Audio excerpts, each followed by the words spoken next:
nothing worthwhile, the recognized symbol of excellence in crappy podcasting.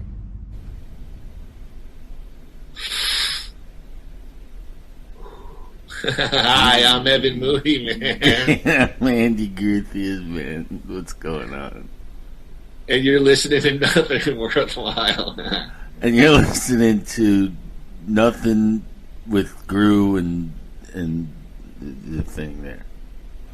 Of course, I prefer atonal jazz, but... Oh, hi. We're with Brent Mydland, the keyboard player for the Grateful Dead. Brent, I suppose you get tired of being asked what it's like to be the new member of the Grateful Dead. Yeah, I'm getting real burnt out on the new guy image. Yeah. So, Brent, what's it like being the new member of the Grateful Dead? A lot of people asking me what it's like being the Grateful Dead. Uh-huh. Well, Brent, was there any initiation you had to go through? They locked me in a room for 14 days with a strobe light. Good thing you weren't an epileptic.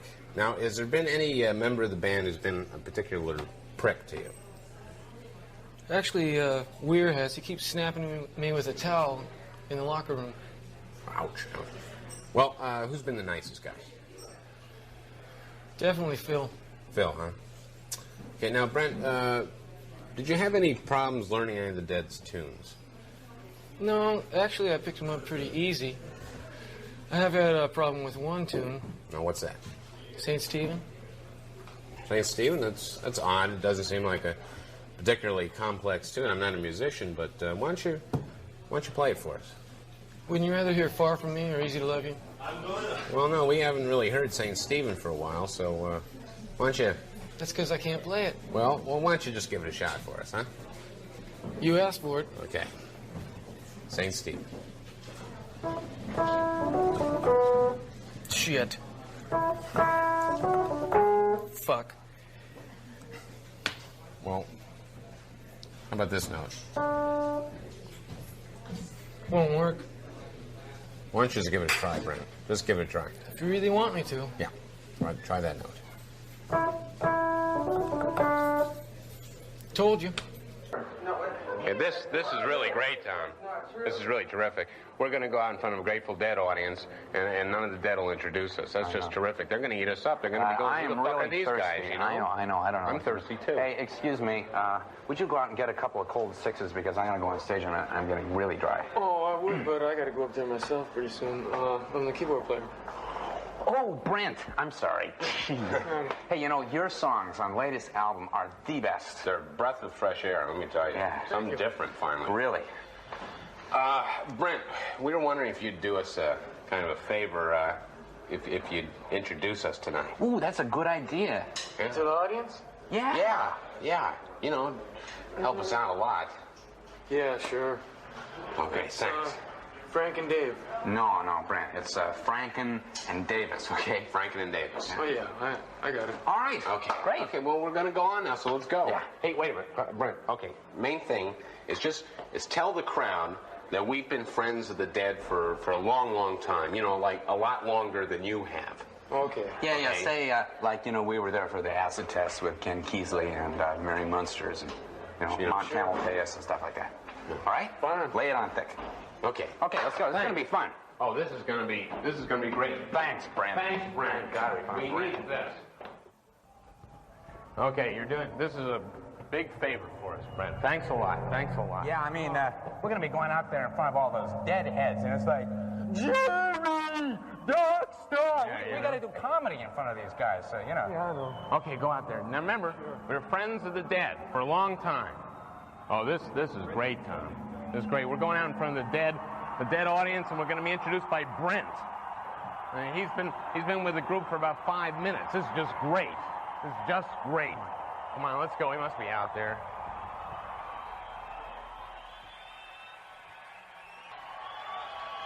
Sorry to have to do this. I don't really know these guys, and I don't think they're very funny. Anyway, ladies and gentlemen, Frank and Dave.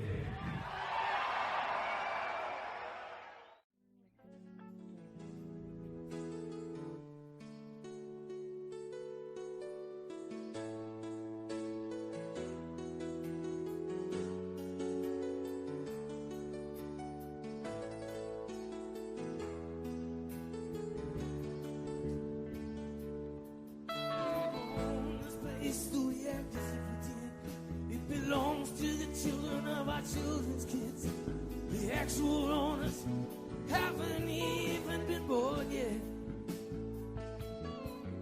But we never tend the garden and we rarely pay the rent. Most of it is broken and the rest of it is bent. Put it all on plastic and I wonder where we'll be when the bill's here. We can't run, but we can't hide from it. Of all possible worlds, we only got one, we gotta ride on it.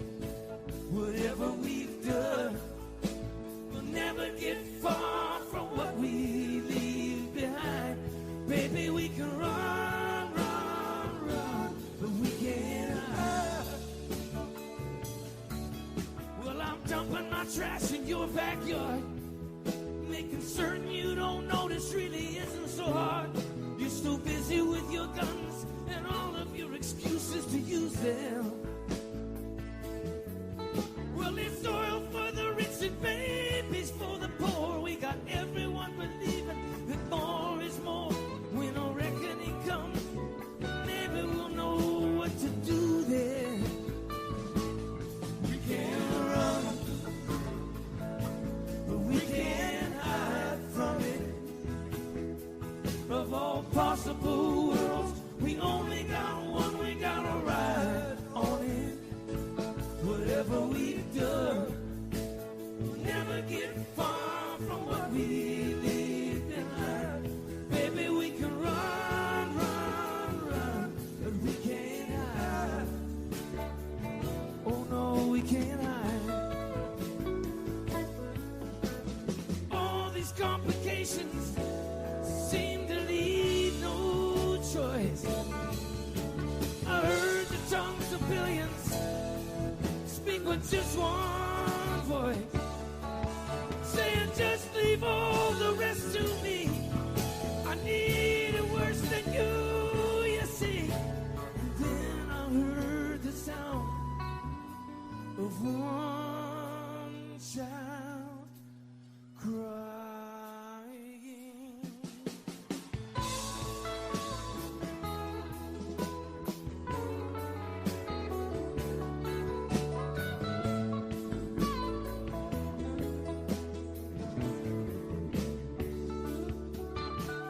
Today I went out walking in the amber wind. There's a hole in the sky where the light pours in.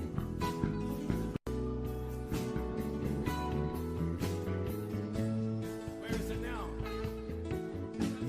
Now I'm down on the asphalt land, like a hammer and blow from God's left hand. Where is it now? Where is it now? We can't run, but we can't hide from it. All possible worlds, we only got one, we gotta ride on it. Whatever we've done, we'll never get far from what we leave behind. Baby, we can run, but we can't hide. Oh no, we can't hide. We can't run. We can run. We can't hide from it. But that's something we can't do. Oh, possible worlds. We only got one, we gotta ride. We gotta ride on it, me and you. Never be done. We'll never get far. We'll never get far. No, we'll never get far. Baby, we can run. Baby, we can run. But we can't hide. No, we can't hide. No, we can't hide. We can't run. We can't hide from it. No, we can't hide from it. Look, all possible.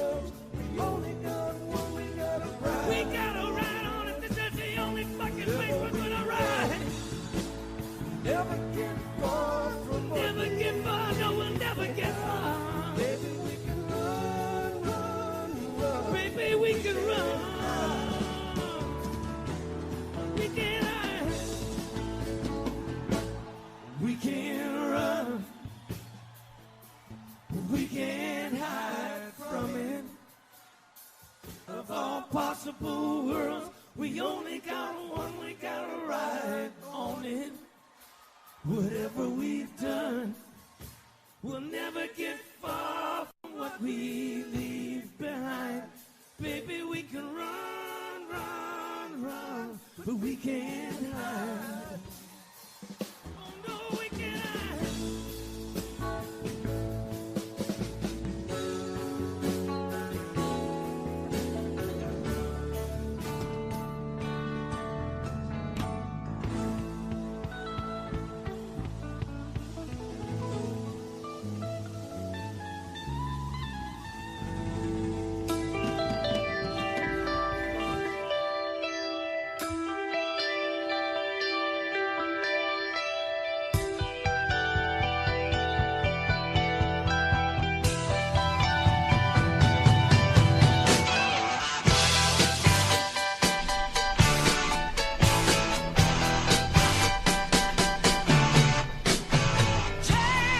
Yes, we are back live via Zoom. It's been a while. It has. America's number one bi-coastal podcast featuring two annoying Jews. My name, Evan Moody. I'm on the West Coast. In the much colder state of Arizona, temperatures have dropped well into the 40s in the early morning hours. Yeah, it's cold. It's cold. Wow. I actually had to put the heat on. Downstairs, and then upstairs we have a little portable heater that we like. Ooh, a little portable heater. Yeah. A little space heater. Have a good time. Yeah. We're specifically in the great city of Phoenix, Arizona, along with show mascot. Andrew got a chance to take a viewing a little bit earlier with his Journey T-shirt on. Braxton Moody, a.k.a. Doggy Shango. Doggy Shango. Yeah, he's beyond the puppy. He's growing, huh? Now. He's growing. He's sleeping on the floor, enjoying. So can we call him? Can we call him Matilda? Oh, please, no. But the treacherous fate of the British Bulldogs. Yeah. That'll be a pass. Actually, Bulldogs, they're not a very healthy breed. They got all those skin folds, and everyone, even Howard talked about. I don't know much about. I'm not an. Yeah, I know. You're focused on you and only you, and well, actually, good for you. Only me. So let me introduce my good friend. He's in the southeast part of the United States, specifically Coral Springs or Parkland, Florida. His name is Andrew Gruthius, annoying Jew number 2. Groo, how the hell are you, my friend? I'm doing just fine. It's good to see you again, as always, for the first time, for the last time. Thank you. What? Oh yeah, this is like our last show for the year. Yes, it is what, Thursday, December 30th. Yes, a rare Thursday tape. Yes, a rare Thursday taping of Nothing Worthwhile. Yes, everything here is fine. Although the weather is, I mean, it's been gorgeous. Like, screw you. I'm surprised that it's so cold down there. It's like, it's been absolutely perfect here. Normally I like it when it rains during the vacation, because then I can justify staying inside and doing nothing. And I like it to, I like to stick it to all the people who come down to Florida, and pretend they own the place for 2 weeks. And then, they bring their COVID down here, and then they go back to New York. No, everything is... Everything's it's all an evil conspiracy. We know it. Of course, it's an evil conspiracy. You've got the blue state bringing their stuff to the red state. They're the enemy. We have to destroy them. There's just no other way. But everything. Of course, Andrew has to wedge in his political commentary even on a fun. Anyway. Everything down here is great. We're gearing up towards New Year's, and moving on to bigger and better and happier and healthier times in 2022. Any resolutions for you, Evan? Ooh, I haven't really thought about that much. I'll take a pass on that. I haven't really thought about it, to be honest with you. I just hope, just like you, hope for a happy, healthy New Year, a productive year. Good. Another year on the face of this earth. Yeah. So, any plans for New Year's Eve? Yes, my plan is, and don't get upset, don't get angry, but I'm not planning on leaving the house on New Year's Eve because, as you know, New Year's Eve is when Cobra Kai season 4 is dropping. Well, So why would I be angry? That's about no. I'm just. I'm kidding. looking forward to No, it too. but that's how I'm spending New Year's. I'm glued to the TV. So that's my New Year's plans. There's nothing really going on around here. Like people are actually surprisingly they're hunkering down a little bit again because of this new wave that's coming through. But that wouldn't it probably wouldn't change anything for me. I'd still be doing the exact same thing. But in 22, I'm looking. I've got some resolutions. I'm looking to start smoking. I'm looking to, to put on another, 30 or 40 pounds. I want to be constructive. I want to build. I don't want to take away. I want to build. So, I'm going to add a lot of sugar. And I can't really add much more than I already take. But, I want to do things that are constructive. So, yes. We're going to. Well, since you always mention COVID and the pandemic, if it really wipes everything out, Angie said he wants to build his fat reserves, his sugar reserves. Yes. If yes, the you got to be supply protected. chain goes completely down. There you go. You got to be protected. No one will ever argue that one. But yeah. Well, we wish everyone listening a very, very happy and healthy New Year. Probably be the same. We may go to Marie's brother's for. If we go, we'll probably stay over there. I'm not going to be on the road. Yeah, you sound thrilled. Huh? You sound thrilled. Yeah, we'll go. No, I love her brother. Well, no, I don't know if I'll watch Cobra Kai then. What's Pop's Moody doing on New Year's? Probably a bottle of red, 6 bottles of wine. Then he'll call me and be like, I screwed up. I needed a ride. I had to get the Uber. There's this thing called Uber. It's just a mess. Yeah, I love it. Yeah, he called me yesterday. This is probably not interesting to anyone, but I'm sure Andy might find it slightly interesting. So he goes, so my dad got me for my 30th birthday, very generous. He got me a Rolex watch, and he had it like encrypted. And Rolexes are pretty...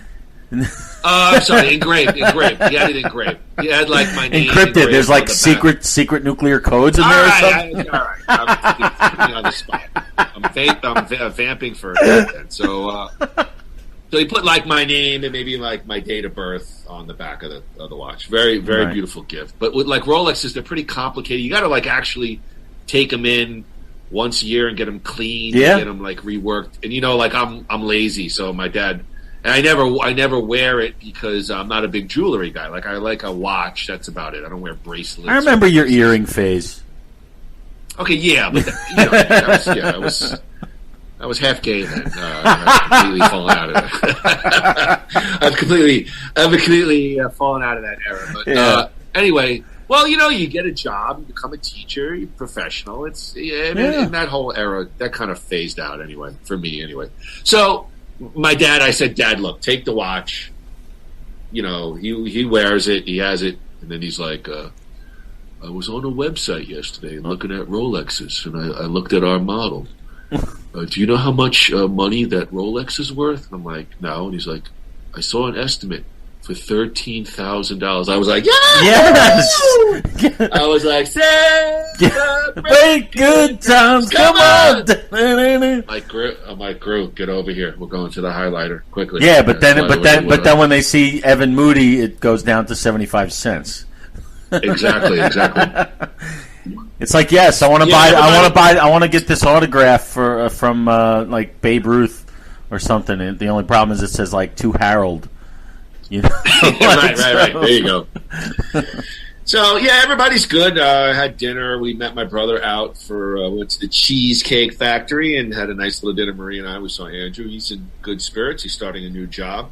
Yes. The beginning of the new year, so we're really excited for him. And great. Mom's Moody is doing well, and so who cares? All right, everybody's fine. Groo, on today's podcast, Groo, Rolling Stone magazine calls them the greatest jam band of all time. It's the Grateful Dead, but we're going to specifically focusing on the Brent Mydland era of the Grateful Dead.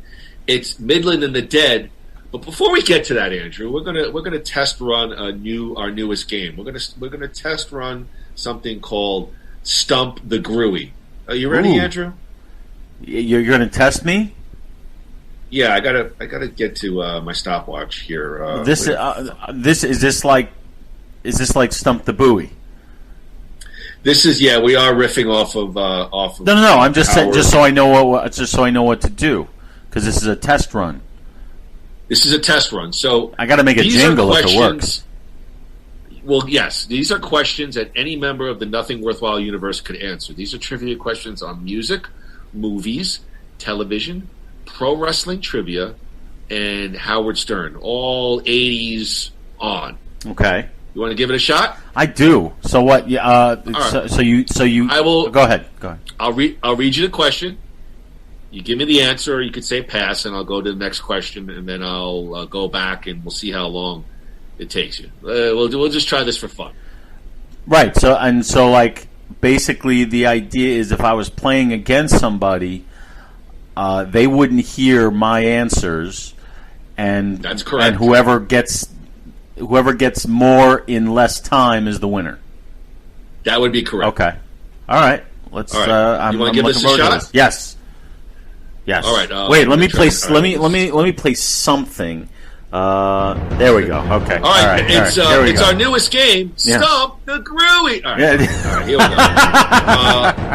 All right. We're going to start the clock. All right. 3, 2, 1. Okay.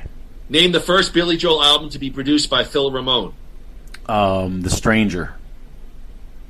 Sylvester Stallone. Tango. Full name. Ray Tango. Who played Bobby Ewing on the hit show Dallas? Patrick Duffy. Who did Ric Flair defeat to win the first NWA title? Dusty Rhodes. What was the first city to syndicate Howard Stern outside of New York? Philadelphia. When Springsteen won a Tony Award, who presented it to him? Oh. Pass. Wow. The original host of WWF's Tuesday Night Titans. Vince McMahon. And? Lord Alfred Hayes. Whom did John Cena beat for his last WWE championship? Oh, God. I'm going to say Randy Orton.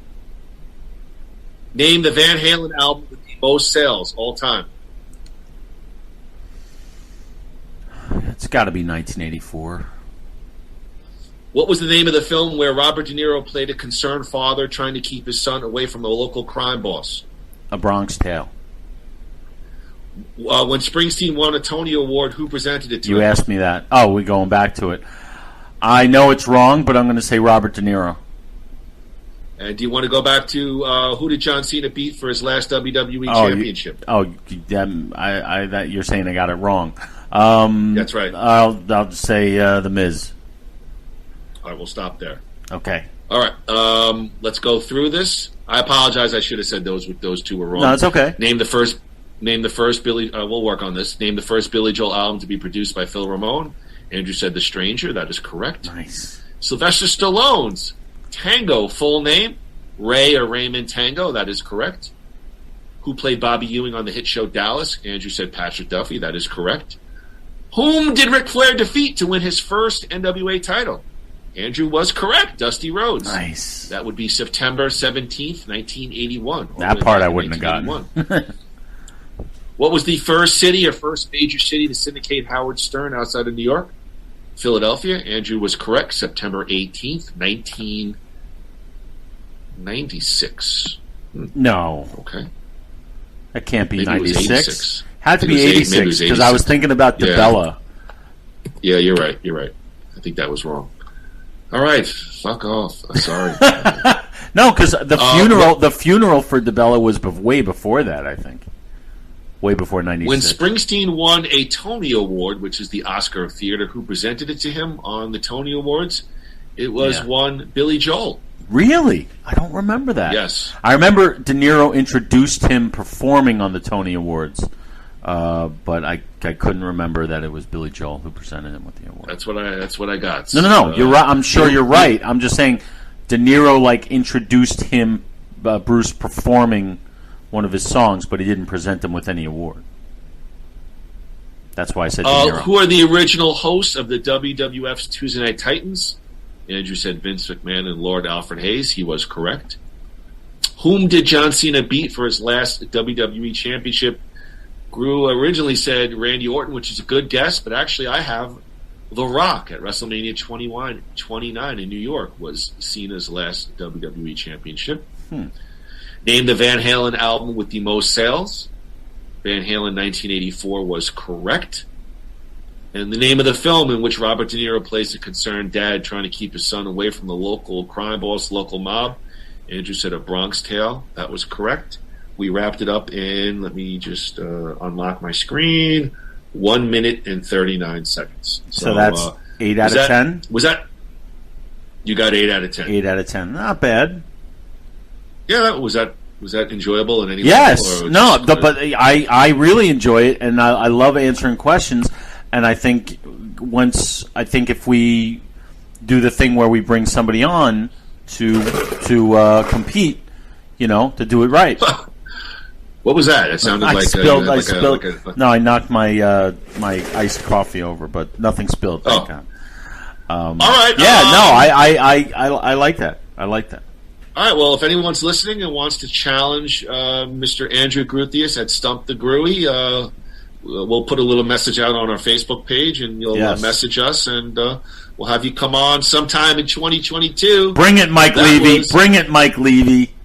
He'd be a good candidate. He Perhaps would. Craig Hasselbein. Mike Levy would be good. Mike Levy, I think, would be a perfect candidate, actually, for Stump the Grooey. All right. Craig will beat Andrew,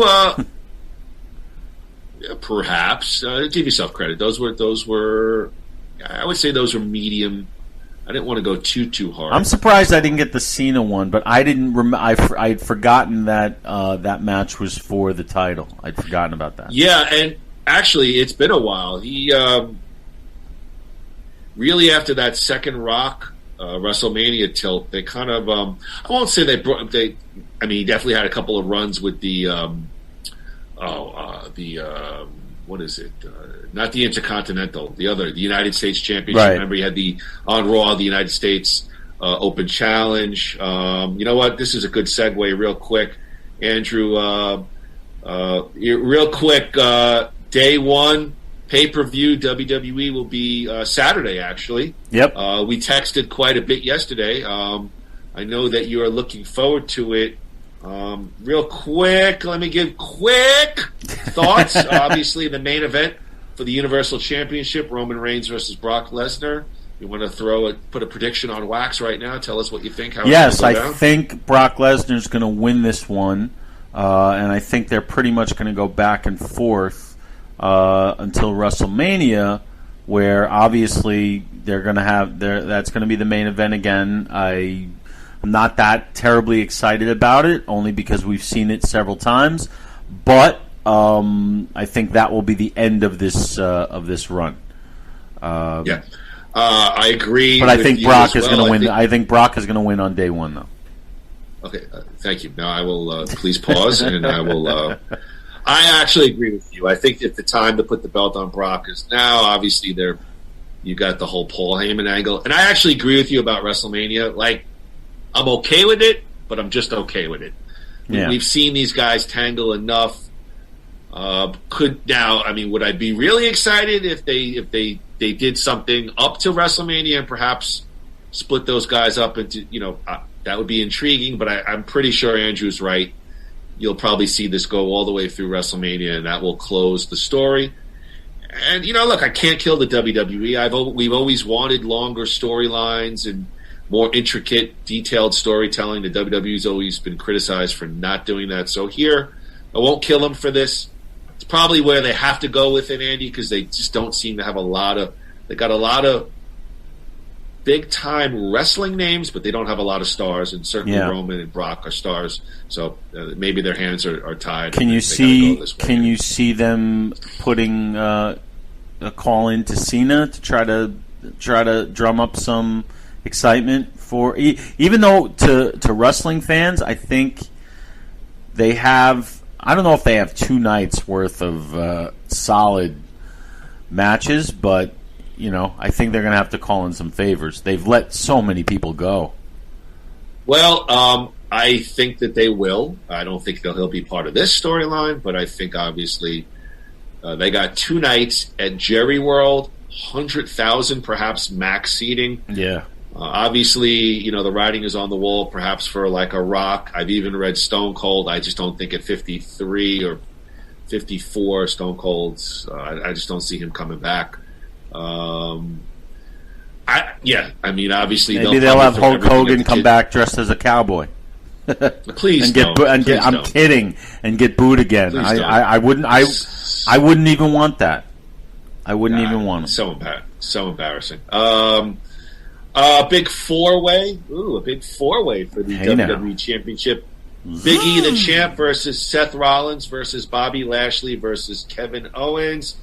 A tough one to read here. Build-up's been meh. That's just my opinion, Andrew. You want to give a prediction on the big 4-way for the WWE Championship? Well, obviously, they're putting somebody in there to take the pin. I'm pretty sure that's probably going to be Owens. I think Owens will take the pin. As far as who's going to pin him, I probably have to go with Lashley. I think they're going to put the title back on him. They've been building him up, so I'm going to call Bobby Lashley on that one. Interesting. I don't dislike your prediction. I'll stay with the champ Big E. I just think that they're committed to probably trying to pump this guy up into some kind of main event match. But I like Lashley. I like this incarnation of Lashley. I really feel there's a market for a Lashley Brock thing somewhere down the line, and hopefully I would love it for it to happen at Mania, because I think those two guys have legit UFC background and really two big heavy hitters. So if it's not Big E, I'd love for it to be Bobby Lashley. So good job there, Andrew. Yeah, I agree. I think the guy to take the pin. Please let me finish. Is probably Kevin Owens. I was laughing at your belch. Oh, okay. Go ahead. I was going to ask you. Do you think with Big E, we were sexting yesterday, and I was getting very excited. No, when we were talking yesterday, I feel like Big E was thrust in a little bit too soon. He went right from the Bootios to the championship. I think he needs a mountain to climb, and I think he and Lashley could have a nice back and forth if they did that. I think he needs a little more revving up, as it were, if you know what I mean. Yeah. I won't disagree with you, but the funny thing is, I mean, Big E's been there since 2013. So, it's hard for me to... I hear you. My thing is, I don't know if he was necessarily... Andrew asked, do I have a New Year's resolution? My New Year's resolution is we get some goddamn podcasting equipment that works. What happened actually, the problem was not the podcasting stuff, it was the Zoom. My internet went down. So, Screw you Zoom. Yeah. Or whatever. Fuck Zoom. Let's go, Brandon. Or whatever API. We have Cox out. Cox. Who's your internet provider out in Florida? Bluestream, it's called.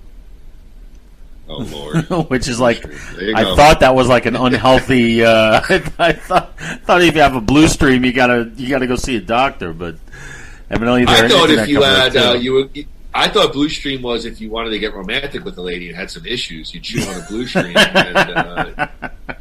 and you're ready to go in the bedroom. Yeah. No, usually it's great. Right. It never goes down, but I guess they don't like nothing worthwhile.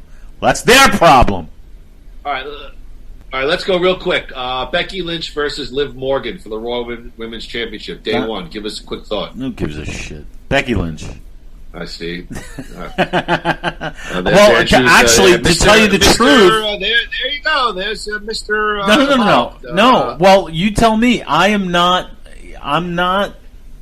sold on anything that's going on in the women's division right now.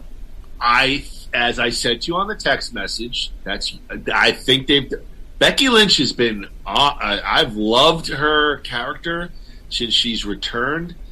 Liv Morgan's been with them for a long time. She's played the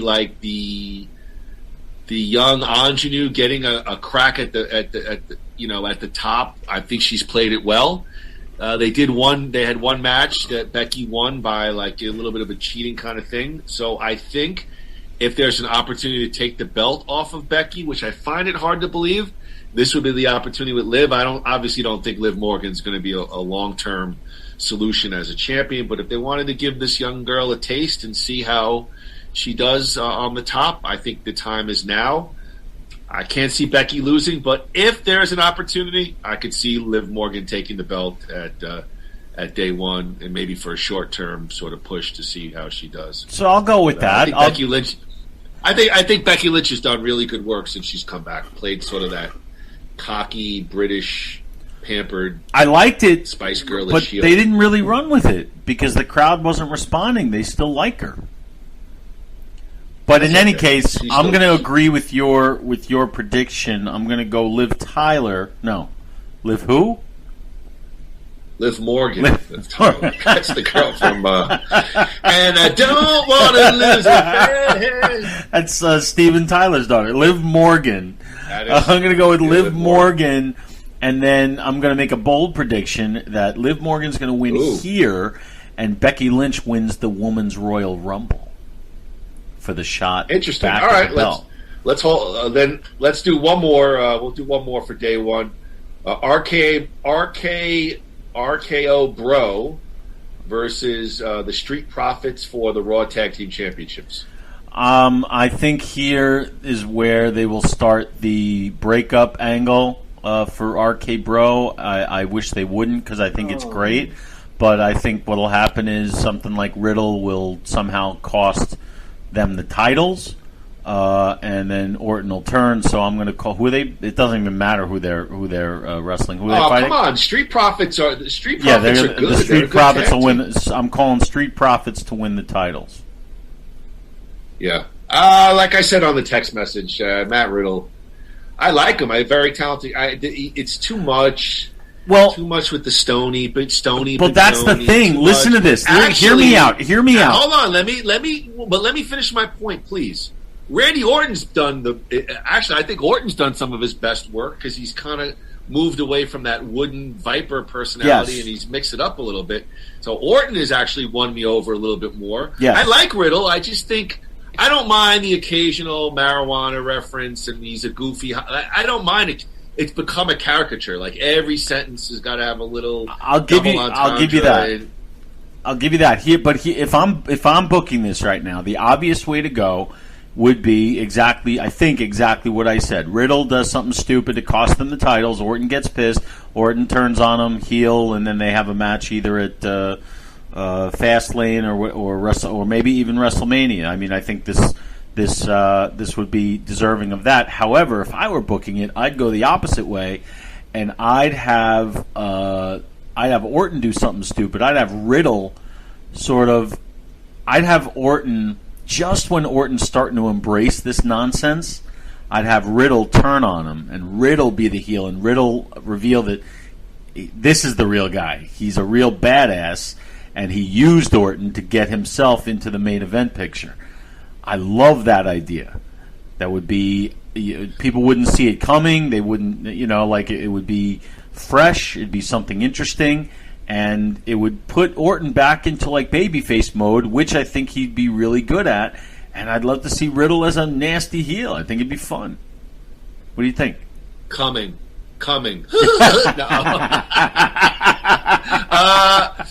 I felt like I'm listening to Gruthius Vince Russo. Bro. Listen, bro. I mean, yeah, sure. I mean, obviously, the problem is you're going to see this storyline from a million miles away. Obviously, they're angling for there's going to be the big breakup and the big match at WrestleMania. And I agree with you. Perhaps there's other areas to mine with this tag team. And certainly tag teams in the late, in 2020 is not a main push, so to speak. So it'd be nice to give, when they give a tag team sort of a main event kind of look and storyline, on the shows. So sure, your idea is a good one. We could see it. Again, we could see it from a million miles away, but if they do it well, I won't mind it. How about that? There you go. Good. All right. There's one more we forgot. We forgot a big one. What is that? Miz and Edge. Oh, you're right. I don't know why. Of course, we can't forget our boyfriend. Yeah. Well, let's. All right. Two. I mean, this is tough for us. This is Daniel and Johnny right here. Who do we root for? We love them both more than you know. Yeah. Well, I have, without being goofy, I have a definitive thought on it. You're probably not going to like my thought. I have to confront Andrew for a Miz intervention, and Andrew needs to understand, despite his pining, and Andrew is a legit fan, and it's nice because I don't think Andrew has bought into some of the current stuff like maybe I have as a fan, or, I think he does follow it a little bit more since we've gotten into these WrestleMania trips, and we'll talk about this wonderful trip as we get closer. The Miz, this last run as transitional champion did it for me. Like, this is it. The Miz is going to be a B+, but that's where he ends. That's, and he's good. And by the way, there is absolutely no shame in that whatsoever. Miz is probably the greatest utility guy. Him and Dolph Ziggler on the WWE roster. You could put him as a comedy act. He can go serious. He can cut a promo. His ring work is still very solid. He could go with Finn Balor and Seth Rollins, and he could brawl with the Bobby Lashley. But I think ultimately his role is going to be to pump up Edge into whatever big match for WrestleMania. So I would be very surprised. I wouldn't be shocked, but I'd be very surprised if The Miz somehow goes over clean on Edge. I mean, obviously, Edge is the money guy. They're going to look to book him in a big match come Mania time. So that's how I see it. You just said you think Miz is going to go over on Edge. I don't think that's. No, I didn't. I said I'd be very surprised. Very surprised. All right. Yeah. Okay. Very surprised. Yeah. Very surprised. I am going to say I'm going to agree with you that I will be very surprised if that happens, but I'm still going to predict that it's going to happen because I think they can get more mileage. Because if Edge wins here, then the feud is over, and I think they can get some more mileage out of it. So I think that doesn't. It'll be a schmaz. It'll be a Maurice will do something. It won't be a clean. It won't be a clean win for Miz, but I'm going to predict the heel victory for Miz. I don't want to play out this wrestling conversation, but I did want to say, as I was listening to your comments, Monday Night Raw, that wedding, again, you could see it from a million miles away, but I want to just note Maurice was phenomenal. Yep. Crying. I thought those were real tears, real emotionality. And boy, did Eric Bischoff set it up great when they said, I do. And then Bischoff is like, does anyone, right before they say I do, and he says, would anyone want to object? And he looks at the camera and says something like, well, we haven't seen this coming, every that was great. Every wrestling wedding, and all of a sudden you hear Edge's music and the place went presumably. Yeah, I loved how Miz tripped in the ring and he went with it. Yeah, he did a McMahon flop, which is great. I don't think that was planned. I think he legitimately tripped. Okay. Okay. Thank you, Andrew. Do you want to go into the 21st minute mark when Rocky looks at the crowd? And by the way, Marie was like, "God, you're so hard on Groo." I was working out and listening to our podcast, and I go, "There's a little backstory there." I make fun of these Rocky nerd podcasts. All right, Groo, cue it up. Let's move on. Let's get to 4 things we are talking about this week. It's nothing worthwhile. The week that was.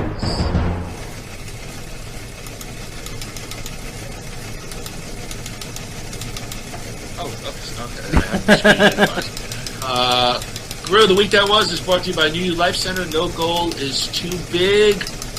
Groo, look, we could check them out at their website, www.NyYouLifeCenters.com.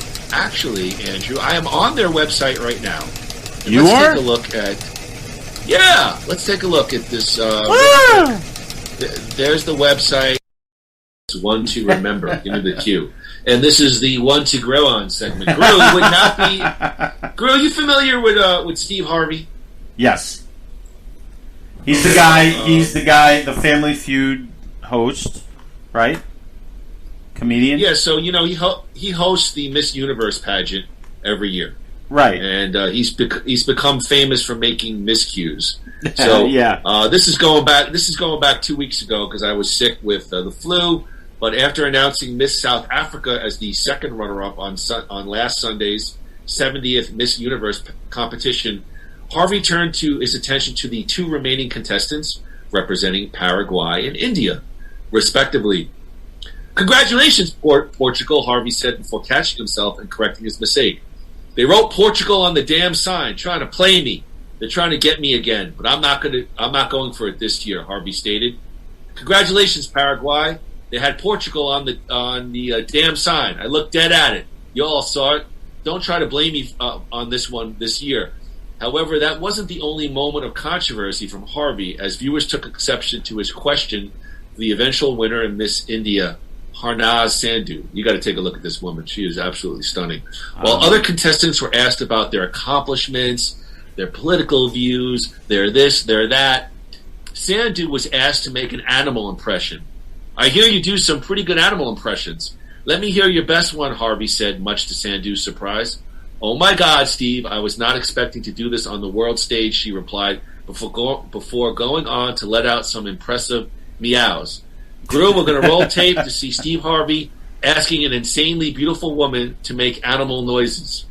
Here we go. Oh, share sound. And here we go. Question. Let's hear your best one. Oh my God, Steve, I was not expecting to do this on world stage. She's Brace hot. yourself, everyone. That is hot. Can we pause? Can we? I need about 45 seconds. I'll be right back. That was arousing. Any thoughts about asking the eventual Miss Universe winner to do animal impersonations, Andrew? Well, I'll ask her a lot. I'll ask her a lot of things. I don't know if animal impressions is top on the list, but did she win? So she won. Yeah, Miss India won. Beautiful woman. Did you see very her? Gorgeous. Yes, but I'm sure she's very bright too. We must say that. Yes, we must. Yes. Okay. I'm just opening. I'm setting up. So now the Steve Harvey thing is a bit. Now it's going to be that every year because of that screw up from a few years ago. Yeah, he's a guy that's he's been known to make. No, I know that. I'm just saying it looks like now they're going to be doing it on purpose, just to draw attention. Do you watch him at all on like Family Feud? No, I don't really watch. No, but I never. Actually, I was thinking about it this morning. The best part of like when you work for a school district and then you have off, I remember I was so excited when I was a kid, like in school, like elementary school and middle school. When I had off, I got to watch like morning television. I used to watch like The Price is Right. Yeah, like all the daytime game shows. Now I'm like, and then a big box of tissues for Days of Our Lives at 1. And then there you go. I'm not into. I was General Hospital at 3 o'clock. Luke and Laura. Yes, of course. Yeah. I'm not into. It's funny because I'm not into when these comedians or when these TV or movie stars they find an easy game show gig, and they run with it like Drew Carey doing. I loved Drew Carey on the Drew Carey Show. And he's a great stand-up comedian, but not as Bob Barker on The Price is Right. Steve Harvey, same thing. What I keep forgetting to realize, or what I keep forgetting, is that that's where all of these hosts came from, even way back when. Richard Dawson, Family Feud. He was on Hogan's Heroes. He was an actor. So, I guess, but for some reason, I just have no interest in watching these guys. Yeah, I hear you. I think it's my perception is it's an easy gig. It doesn't really stretch them creatively or artistically, and perhaps, Right. I don't know. Maybe it's a money And they make a grab, fortune, but, and so God bless them. God bless them. They make a fortune. Howie Mandel never needs to work again in his life because of Deal or No Deal. So God bless. Yes, God bless. God bless Howie Mandel. Groo, let's get your thoughts on this. Singer Billie Eilish closed her latest album with a track called Male Fantasy. The song is about the singer's distaste for the porn industry. Eilish recently talked about why she feels this way, why she feels this way about pornography during an appearance on the Howard Stern show. Eilish talked about her early experiences with porn. She said it, quote, destroyed her mind. As a woman, quote, I think porn is a disgrace. I used to watch a lot of porn, to be honest. I started watching porn when I was like 11. I really think it destroyed my brain, and I feel incredibly devastated that I was exposed to so much porn. Eilish said she became angry that porn is so loved. She says it gave her an unrealistic idea about what her body should look like. Groo, here is a taste of Eilish's latest track, Male Fantasy. And look at me. So this is an anti-porn song, and you're playing it on our podcast? This is heresy.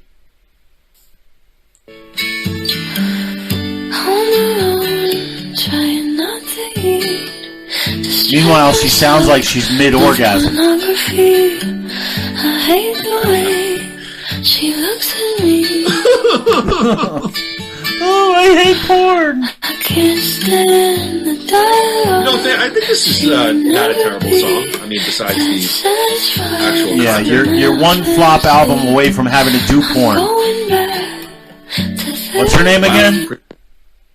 Billie Eilish. You've heard of her. Come on. Billy Idol? That doesn't look like Billy Idol. No, Billie Eilish. Billie Eilish. What would I know of her? What would I know of her? All joking aside, Eilish is happier than ever. Was named. Yay! I'm so excited for her. The record received. I have to work through this, everybody. The record received Grammy nomination for Album of the Year and Best Pop Vocal Album. She recently pulled double duty. Recently as host and musical guest on Saturday Night Live, which I saw a little bit of it, and she wasn't bad. Groo I'll try to be somewhat of a serious conversation. Groo, Eilish onto something about her thoughts on pornography. No, pornography is, and I say this with all seriousness, what the hell is wrong with pornography? Nothing. You don't teach it in a classroom, but it's an industry. You don't think there's some truth to her saying she watched porn at the age of 11 and that messed her up like 11 years old? I mean, come on. Like, if you want to know something, you want to know something. I'll be serious about this. If you want to be serious about it, yes, I'm going to be serious about this. Everything that I agree. Not everybody was raised the way you and I were. Okay, but there were many things that were off limits in my house. I was not able to watch certain things. My parents were very vigilant about it, and I guess I can't say that my watching of Rambo or this or that or MTV or whatever, it hasn't hurt me in any way. And I give the credit to my parents who decided this is how we're going to raise him, and we are going to make sure that we know what he's watching, and if we don't approve, it's not going to happen. So whoever's letting an 11-year-old watch porn, okay, now I don't know how Billie Eilish was raised, but whoever's letting an 11-year-old watch porn, I think they have some. They got to look in the mirror there. So I'm not buying. I hate that fucking argument. Take some responsibility. Okay. Don't hate the industry. Don't hate the industry. Wait a second. Don't hate the industry for your reaction to it. Okay, just because you had a bad experience doesn't mean the entire fucking industry has to go down the toilet. You know how many hundreds of millions of dollars are generated by the porn industry? And I know I'm sounding like Larry Flynn here, but I'm not. I'm being serious. For all our talk, I don't even look at porn. Okay, I wish I did, but who's got that kind of energy anymore? But the point is, it's a multi-million dollar industry, and just because you watched it when you were 11 years old and it fucked you up, end it. Goodbye. Go back to selling fireworks on the corner of Ives Dairy in 95. For Christ's sake, I hate that. I don't like it. God bless America. Am I making any sense to you? Of course not. First of all, you have to remember that was a stupid question. Billie Eilish is in her 20s. You're in your 40s. I'm in my early 50s. I think I'm going to be serious for a second, and then we could joke through it. But to be serious, pornography is much different today than it was when we were kids. It could be excessively violent. It could be excessively demeaning to women. It could be even excessively racist. Again, I hear what you're saying. And look, I mean, do I need yet again? Like I just saw, for example, Angie's not going to know this, and this upset me, got me angry a little bit, but this singer who actually sang, I think, God Bless America at WrestleMania last year, Bebe Rexha. It's not somebody that Andy and I would know or listen to. She's in her 30s. And she went on Instagram and she said, I'm so disgusting right now. I've gained so much weight. And I'm saying to myself, but you're putting it on Instagram. If you're heavy, keep it to yourself and, a diet. And so I hear what you're saying, like another sort of young person going on social media and blaming and woe is me. I don't perhaps disagree with you there. However, I do think, if you're 11 years old, and I don't disagree with your point about parents, but we can't always speak to everyone's upbringing. 11 years old, that does mess kids up if they're seeing this kind of highly sexualized, perhaps highly violent imagery. It's not a good thing for a young kid. As a kid who, as a guy that's, seen his fair share of that stuff, it's better, a better scenario if you're older and you can sort of make up your mind and have a little bit more of a fully developed brain and a view of the world. I hear what you're saying because I agree 100% with you though. I love ripping these celebrities who have holier than thou and, blame this and blame that. But beyond a dig on the pornography industry, I think she has a fairly valid point. 11 years old watching this stuff. No, that's the only point. That's the only point that's valid. And that's the same point you're making. If an 11-year-old is watching a snuff film, yes, that's going to mess them up. Okay, and if they're going to do it habitually, it's going to be even worse. But I don't care enough. Well, that sounds bad, but I don't care. No. I hear what you're saying. I don't care enough to look into Billie Eilish. Let me ask you a question because I didn't listen to it because I wouldn't. Let me ask you a question. Go ahead. Is that because you don't care for Billie Eilish, or I don't know her either, and I don't really follow her music? However, No, it's got nothing to do with Billie Eilish. You hate a new young pop star. No, whatever. It's got nothing to do with that. Got nothing to do with that. It's got everything to do with what you said. I can't stand everybody pointing fingers at other people. Okay, take some fucking responsibility.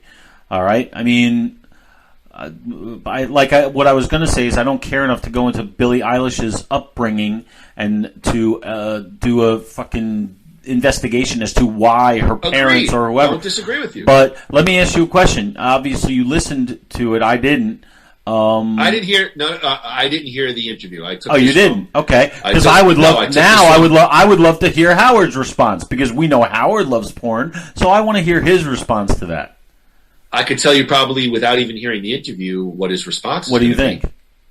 He's going to either not comment or he's going to agree with her because he's a big. He's a big. Whatever. Okay. Look, I'm not here to do. I don't want to do a pornography debate.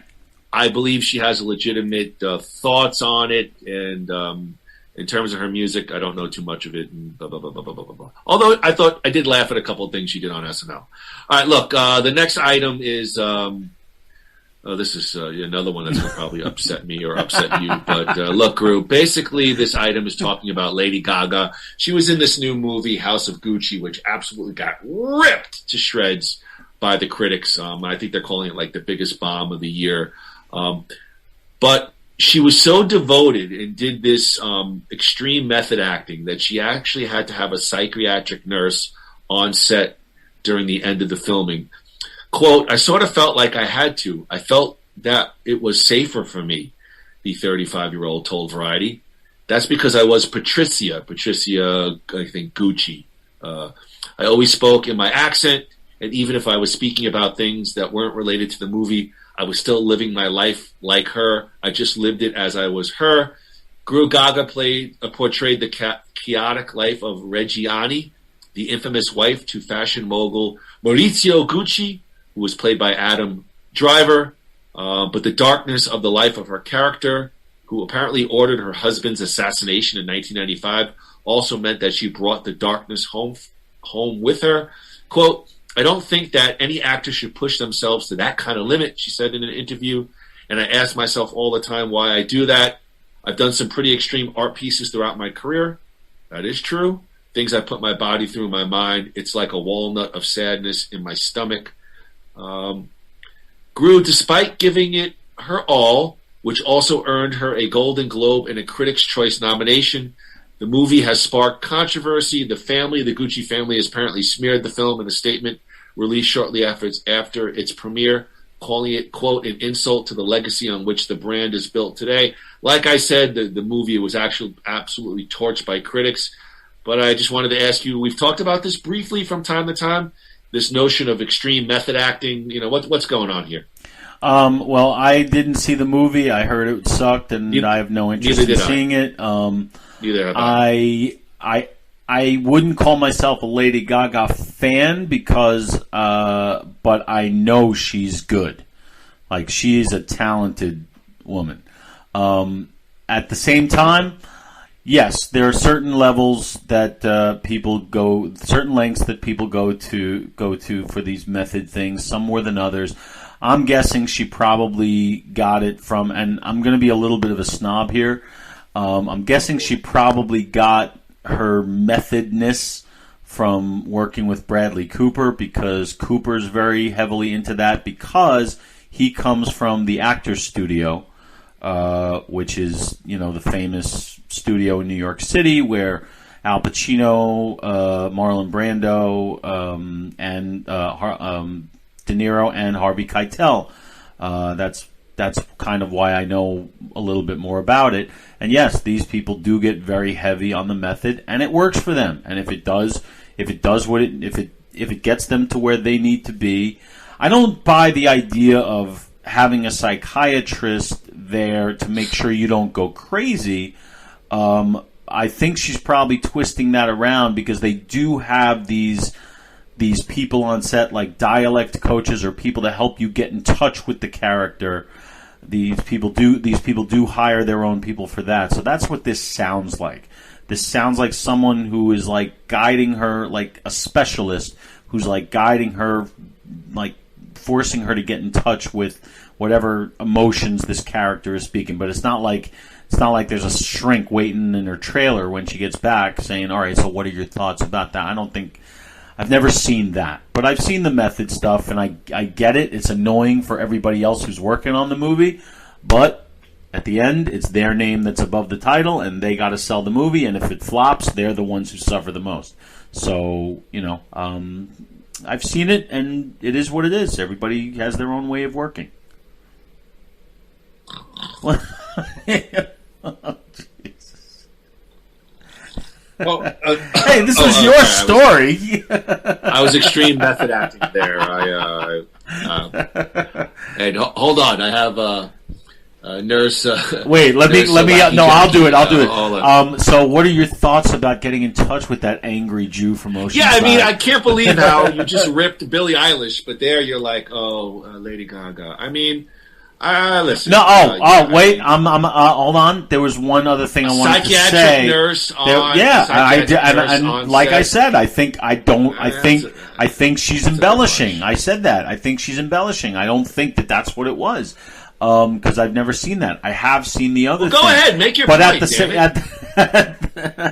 the same time, why does she need the rest of us to know this? It's like exactly. That's my point. Like, shut the fuck up and act, or do whatever you got to do. We don't need to hear how much you suffer to entertain us. Yeah. I don't. Well, let me ask you a question. What do you think about these actors that, like, for example, what's the guy who was Christian Bale? Like when they lose a shit ton of weight, almost into like an unhealthy level, like. Is that like? What do you think about that? Is that like a cool commitment to art kind of thing? Yes. At the same time, it has definitely probably has long-term effects. Not the smartest thing to do, but if you're committed, you're committed. It's kind of the same. It's similar to getting into shape or getting into certain physical condition for if you're an athlete or something. Well, you have to. I mean. You have to remember when we did the podcast about breast implants, I got breast implants. Yes, you have to put yourself into the right frame of mind. But I don't, I think that I don't like when they do it because it somehow, you might hate me for this, but it seems to send a wrong message. Like first of all, I don't hate you. Number one, for any of your takes. May not agree with it. Now, but what's the message though? Let's get to this. I want to move on. Give me the message. The message to me is put it all on the line to do your job right. Well, if I'm going to do if it requires me to put my health in danger to be a certain kind of teacher, guess what? I'm finding a new career. I don't like how often that they're made to do it. Makeup and effects are incredible today. Use them. Don't put yourself in any kind of danger. There are actors and actresses who have died from or have gotten very sick from something like that. Raul Julia comes to mind. Remember him? Yes. Yeah, that happened to him. He lost a ton of weight for this. I forgot what role he was playing, and it killed him. But I admire it. I just think it's why be unhealthy. Yes, everyone, stay tuned. It's a very special, nothing worthwhile Raul Julia episode. Well, here's my thing. I appreciate excellence, and I appreciate a commitment to any endeavor. But yeah, you don't have to. I mean, you have to toot your own horn. Get off Variety and go sing another duet with Beyonce. All right, thank you. Groo, post flu. I saw it last Tuesday that Kim Kardashian is catching heat from countless social media users after posting spoilers from the new mega hit Spider-Man movie No Way Home. The former Keeping Up with the Kardashian star, 41 years old, watched the third Marvel blockbuster starring Tom Holland and Zendaya in what appeared to be her home theater on last Monday. When she got to the end of the film, Kardashian began taking photos of the screen, still shots, sharing them to her Instagram story, revealing to her, quote, 273 million followers that former Spider-Man actors Tobey Maguire and Andrew Garfield made surprise appearances alongside Holland in the new Spider-Man movie. The reality star apparently realized her mistake as she deleted the two posts shortly after uploading them, but it was already too late. Quote, I've never hated someone so much. I've muted everything Spider-Man related to my socials, man, to avoid spoilers since I'm watching it tomorrow. Quote, just for Kim Kardashian to post a whole effing spoiler on her IG, another person tweeted. I'm so livid right now. Nothing says privilege like getting a movie in your own private theater and spoiling it for those of us who are trying to stay home and stay safe. That was at least, Groo, it's quoted that Kardashian's second time seeing the box office hit, as she previously watched it at a regular Staten Island theater with her new flame, Pete Davidson of SNL fame. Groo, Spider-Man No Way Home just became the first pandemic-era movie to make over $1 billion globally, pulling in an estimated $81.5 million over the Christmas time weekend alone. Groo, who gives a shit? Who gives a fuck? Floor is yours. Agreed. She didn't do anything that a million... If I may step in, actually, if Go I ahead. could just step in, because my thing is, of course, that's completely obnoxious of what Kim Kardashian is doing, but the fans are even more obnoxious. Yes! Now, privilege, and I deleted my socials. It's just like, wow, everybody's just... Hang on, but... Everybody is just... Yeah, but here's the thing. Look, listen, I think Kim Kardashian is the epitome of everything that needs to be fixed in America, because of stories like this. Kim Kardashian posts something on Instagram, world loses its fucking mind. That's dangerous. So to idolize somebody on that level. At the same time, I saw Spider-Man. I saw it, I think, the day after it came out. I've known about all this crap for weeks, and so has everybody else. So whoever's bitching and moaning about spoilers is full of shit, because it's all been out there, and it wasn't even good. So who cares? But everybody cares because it's like the biggest movie ever. It wasn't bad. It just wasn't. We could actually do it. I'm not saying anything. I'm saying we can do a podcast on it later on. I'd be interested. It's again, with the Kardashian thing, it's much ado about nothing. Who gives a shit? Grow up. Everybody grow up. Okay? Oh my God. You want to kill yourself because they spoiled a movie for you. Fuck. God. Take a tampon out. No, you pissed me off now. Well, I'm sorry. No, I mean, the story. It's just like, this is news. Well, the thing is, I want to be mad at Kim Kardashian, but everybody else is so way over the top that I feel like, you know what? I agree with you. It's nuts. Two stupid still shots on her Instagram, and like you said, I mean, pretty much now, even with the trailers, there's 15 different trailers for Spider-Man focusing on this. They give away. Yeah, they give away everything. Everybody knew everything. Large gobs. All right, just talk over. The real story. The real story. What's the real story? The real story. You know what the real story is? The real story is we've been on for an hour and a half. We haven't even talked one thing about Brett Mydland and the Grateful Dead. But the real story is that Pete Davidson must have a cock as big as Staten Island, because Pete Davidson, Kim Kardashian, who did he just break up with? I don't know, but I will tell you this much: he gets the hottest women. What and that other yo-yo on Saturday Night Live is with Scarlett Jameson, Jones, whatever her name is. First of all, it's Johansson. Don't make it like you don't know her. I don't know who. It's too long a name. And what's the guy on Saturday? What's the guy on Saturday Night Live? What are you ranting about? What do you mean the guy on who? Who are you talking about? The guy, the Weekend Update guy, Colin Jost. I know who you're talking about. Colin Johnson, whatever his name is. Colin Jost. Don't make it like you don't know. Isn't he married to Scarlett, whatever her name is? You see, he's trying to be funny right now. I'm not trying to do anything. It's Scarlett Johansson. You know the lady. You've seen her in enough movies. Yes, I think they're married. Yes. Now, to your point about Pete Davidson having a big, I will never kiss and tell. See, I had that joke in my head, and then he just talked. He was ranting, ranting about Pete Davidson. And anyway, I want to go on Saturday Night Live. For Christ's sake. Yeah, well, we should. All right, let's move on, Andrew. Today's Nothing Worthwhile podcast. Brett Mydland and the Dead. Mydland and the Dead is brought to you by NyYou Life Center. NyYou Life Center is growing. Marie, we just saw on the screen, she's excited to announce that they've moved to a new location. Check them out in Phoenix, 4515 North 16th Street. That's Suite 105. Again, Phoenix, Arizona, 85016. Give Maria a call at 602-274-0068.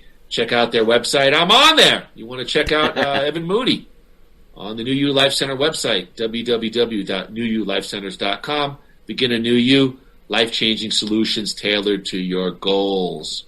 All right, Andrew Groo, when most rock groups played the same carefully rehearsed 2-hour show night after night for months on end, the Grateful Dead were playing 2-hour-plus sets that changed wildly from night to night. They often didn't even have a set list, choosing to simply walk on stage and see where the music took them. Groo, Jerry Garcia has been dead for nearly 20 years, but the surviving members have played together in various permutations ever since. We haven't discussed the Dead too much, a little bit from time to time on our various podcasts, but we'll throw it to you, Andrew. Feel free to opine on the Grateful Dead. Now, what I am curious about is, I thought about this, the Andrew Groo theist that I know. Which, by the way, what are you doing right now? I'm trying to have a conversation. I'm trying to fix something. I'm sorry. Oh, for fuck's sake. Hey, relax. This podcast Take it easy. sucks. Take it easy. God damn it. I'm listening. That's what I'm going to do. When Andrew's ranting, I'm going to go walk over and heat up my chicken and rice. Oh. No, you were going to ask me. I know, but you were busy changing the oil on your... No, I'm making sure that this thing... On your Toyota. We do a live show here. We got to make sure it... I got to make sure it's working. All right, well, cut the blue wire. They're both blue wires. Exactly. Well, I wanted to ask you, because I've always thought of Andy as a straight-up rock guy. Like, Andy likes rock and roll music. Andy likes, and so do I. That is true. 5 minute, let's get to it. Let's rock and roll. Yet the, quote-unquote greatest jam band, you've mentioned them more and more the last couple of years, and I just wanted to find out, how did the Grateful Dead come into your radar? Well, they've always been on my radar, but I've never been a Deadhead. And I'm not a Deadhead, and I never will be. I probably can name 15 Grateful Dead songs. Okay. But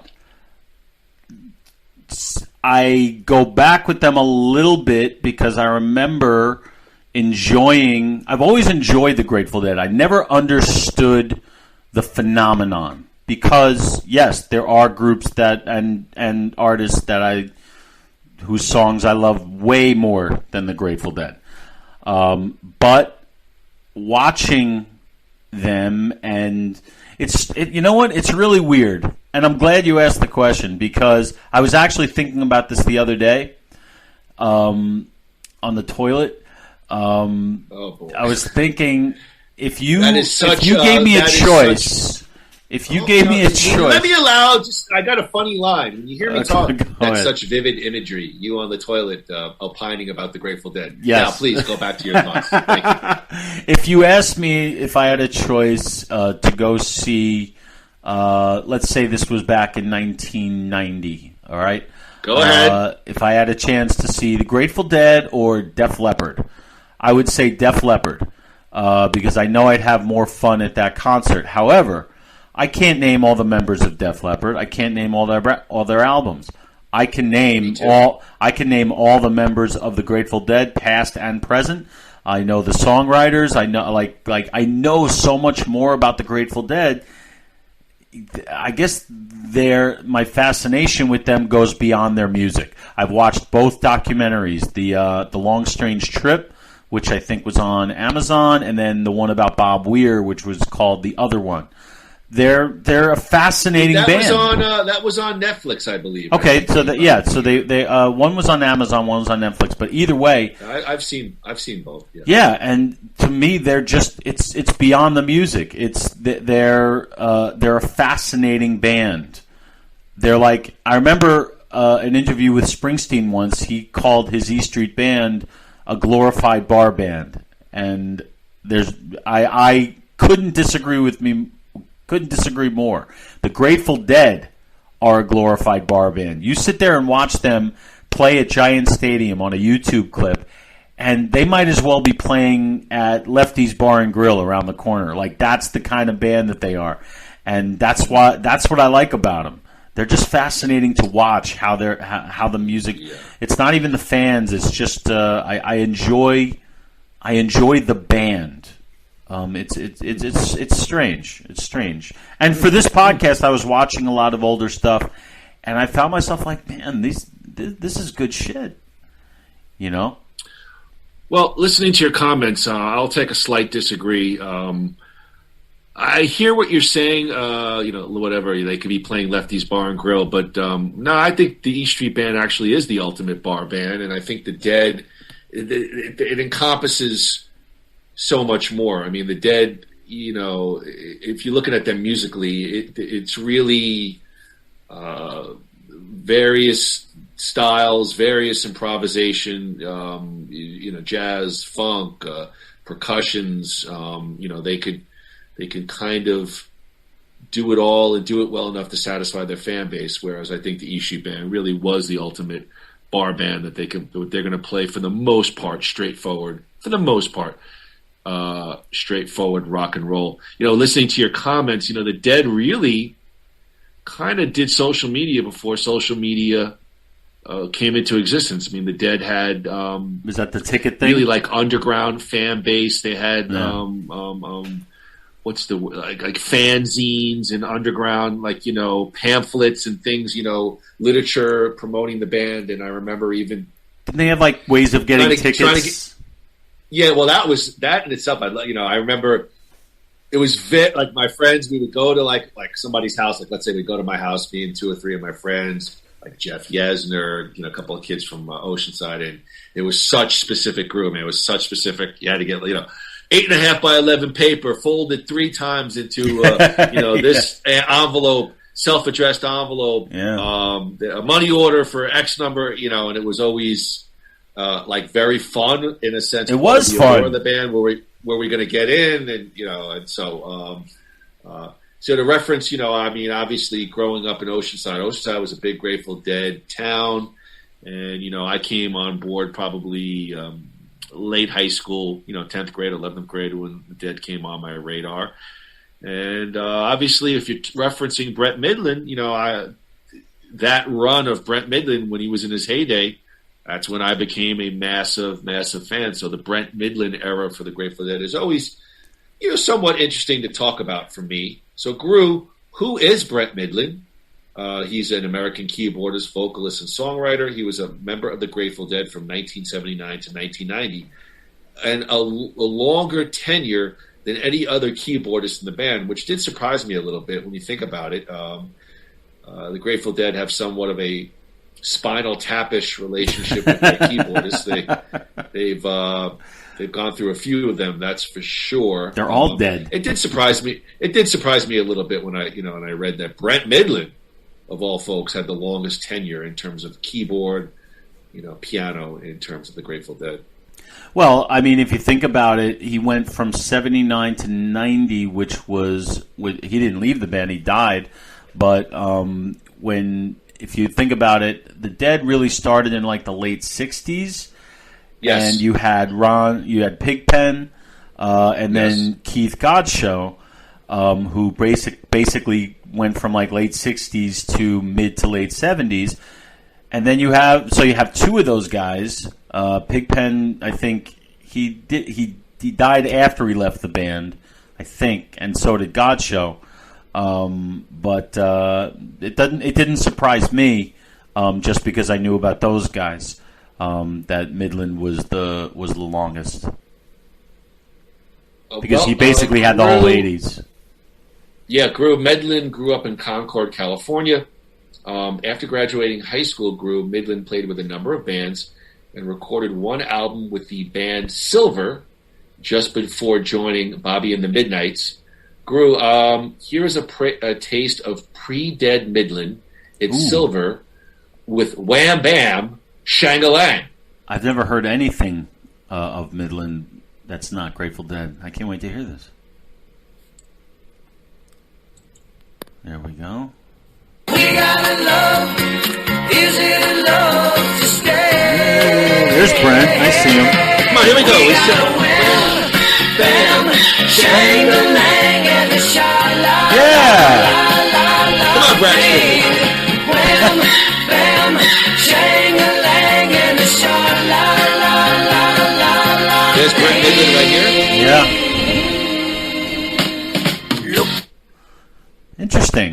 You can hear the cocaine going in and out. Well, I know that this song was on the Guardians of the Galaxy 2 soundtrack. I don't know. Silver, Wham Bam Shang-a-Lang. Yeah, never heard of the group, never heard of the song, but it's interesting. It's interesting 60s rock. It's sort of like that Phil Spector Wall of Sound kind of thing. I think it was more 70s, but it's very middle of the road. Yeah, I think like kind of West Coast soft rocky vibe on that song. Yeah, good stuff. I didn't hear much. I didn't hear much keyboards in there. I'm sure they were buried somewhere. Yeah. But no, that's fun stuff. It's funny on the picture. You see like a very clear and cogent and coherent Brett Mydland. Yeah, that was going to be changing shortly. Yeah. Very short. Brett Mydland was born in Munich, Germany, the child of a U.S. Army chaplain. Mydland moved to San Francisco with his parents at the age of 1. Again, he spent most of his childhood in Concord, California. He started piano lessons at the age of 6. Had formal classical music lessons throughout his junior year in high school. His mother, who was a graveyard shift nurse, encouraged Brett Mydland by insisting that he practice his music 2 hours each day. He also played trumpet, accordion, and piano, so he had a pretty well-rounded musical background.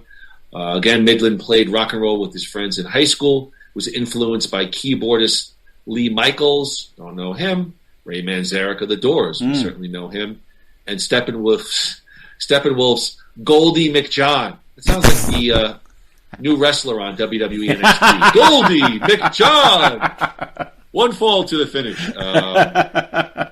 And apparently Mydland was indeed a fan of the Grateful Dead in the late 60s.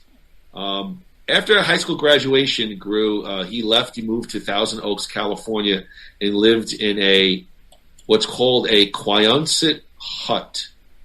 Do you know what a Quonset hut is? No. But I think all we need to know is hut and to know what kind of guy he was. What the fudge? What happened? Oh. What's the matter? Hold on. What's the matter? What's the matter, Bobby? I had a picture of a Quonset hunt. Oh. Quonset hunt.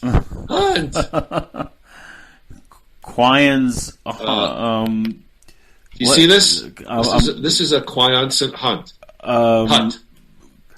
Hut. It's a little barn.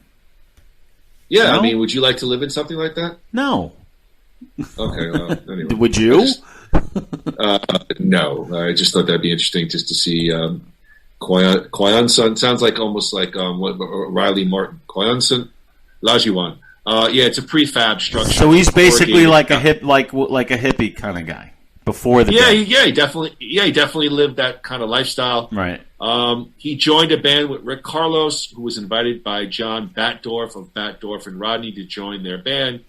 Of course, he played with that band Silver, which we just listened to a track with Batdorf. They released one album on Arista Records, and then Mydland got in touch with Bobby Weir, guitarist for the Grateful Dead, who had a connection from Batdorf and Rodney, who joined Weir's side on the side project Bobby and the Midnights as a keyboardist and backing vocals. So Groo, Mydland finally joined the Grateful Dead in April of 1979, as you said, replacing Keith and Donna Godcho. Donna was she was a singer, right? She was like a backup singer. Yeah, she did background vocals. Right. Okay. So Keith and Donna Godcho left the Grateful Dead to start their own band, and after just 2 weeks of rehearsals, he played his first concert with the band, meaning Brett Mydland, at Spartan Stadium in San Jose, California, on April 22nd, 1979.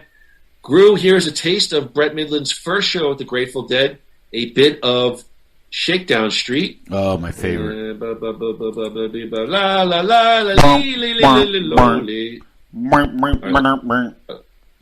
Oh, here we go. This should be right here. This. Yeah, this is a great song. See, I can hear the. I'll wait.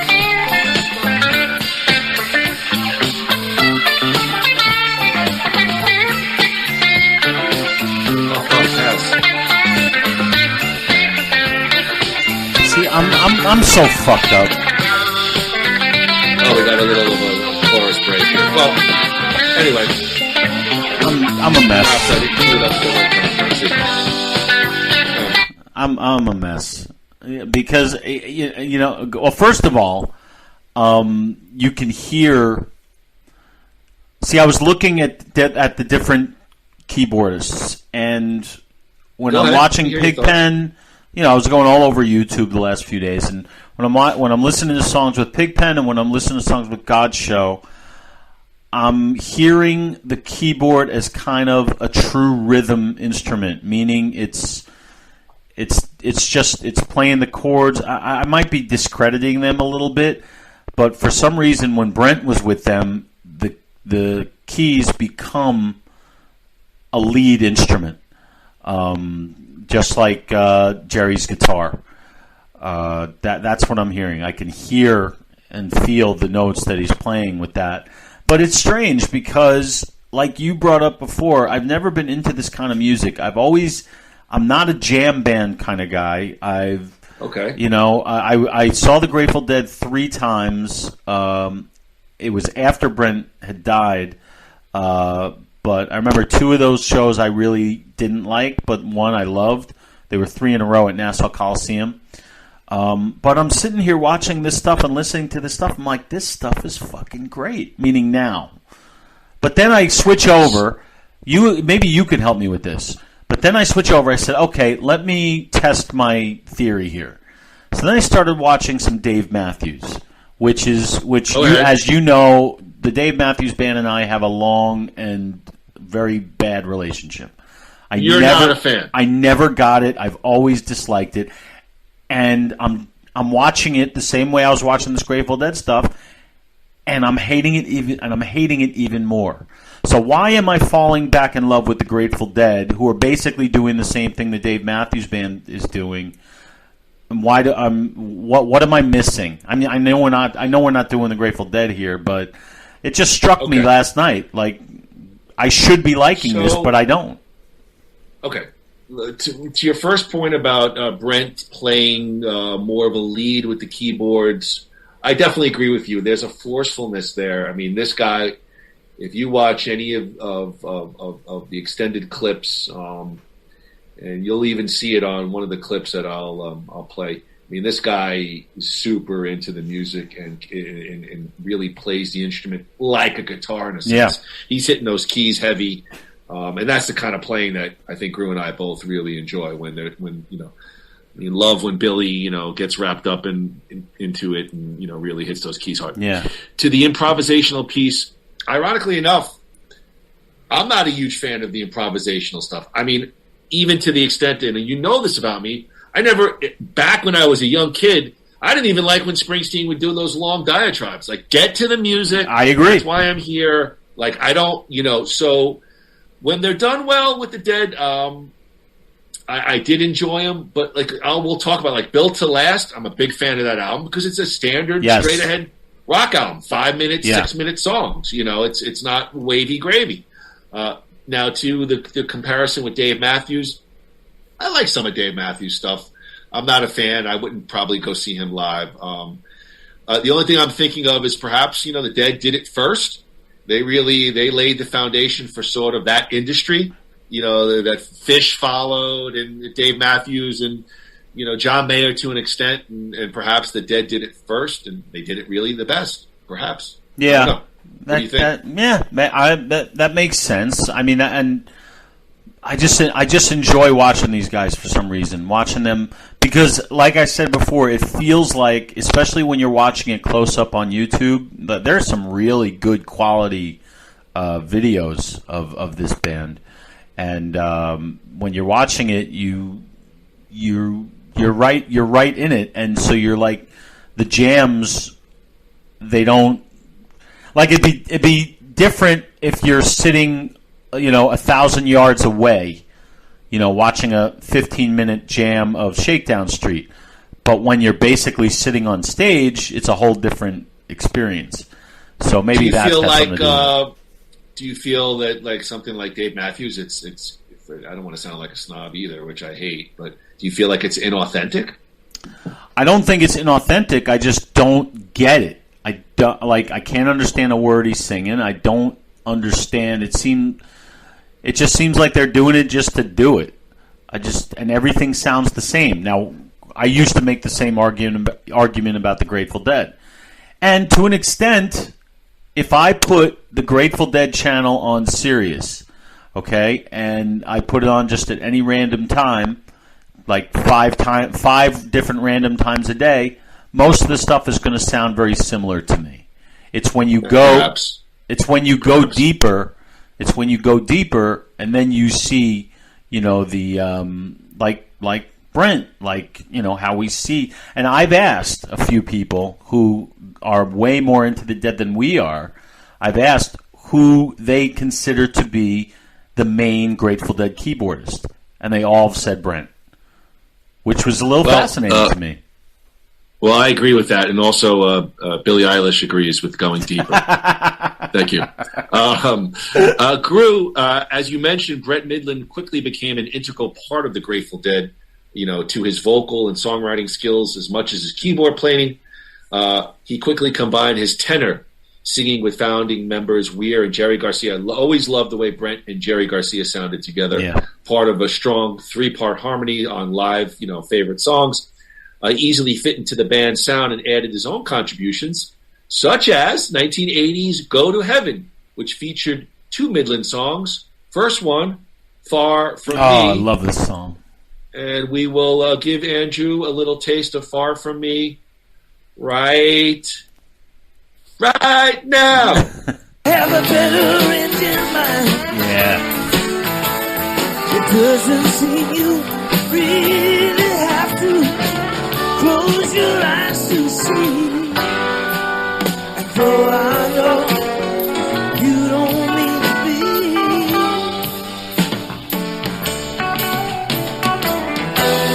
you are so far from me. Man, just look at the way he's playing those keyboards. Yeah. Now. I mean, it's look at that. That's he's just so fucking talented.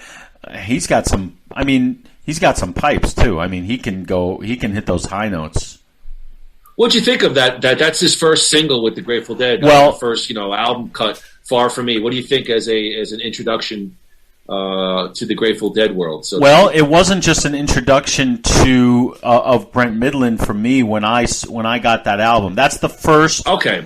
That's the first Grateful Dead album that I bought, and the first song that I instantly fell in love with was that one.